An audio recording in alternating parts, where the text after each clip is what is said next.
مساء الخير يا اصحابي، عاملين ايه؟ وقلت كده وانا معديه من على البحر اصور لكم كده جزء من المنظر الجميل ده، واحكي لكم حاجه كده حصلت قدامي.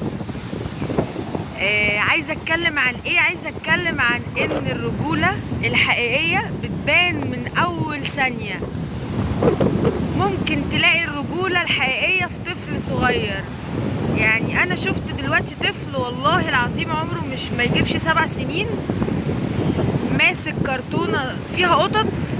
الظاهر القطط دي مولودة وملهاش ام ولا حاجة، وماشي عمال يقول للناس حد عايز قطط، يعني بينقذهم. فطبعا بما ان انا بحب انقذ القطط، يعني اللي ربنا بيقدرني عليه بعمله، فببقى حاسة الشعور ده.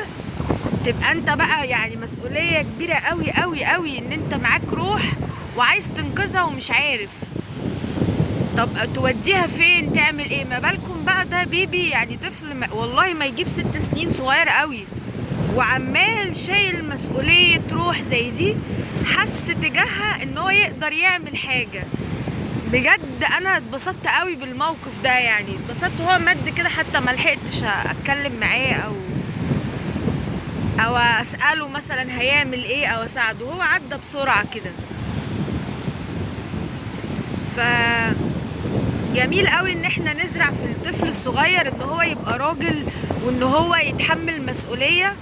وبوجه رسالة لكل بنت بتسمعني او كل ام، لو عندك ولد بجد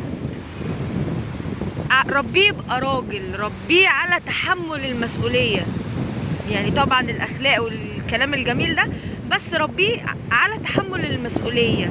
ليه؟ لان هو لو كبر ما عندوش الصفة دي، صدقيني هيبقى طفل كبير وهيضر نفسه قبل ما يضر الاخرين.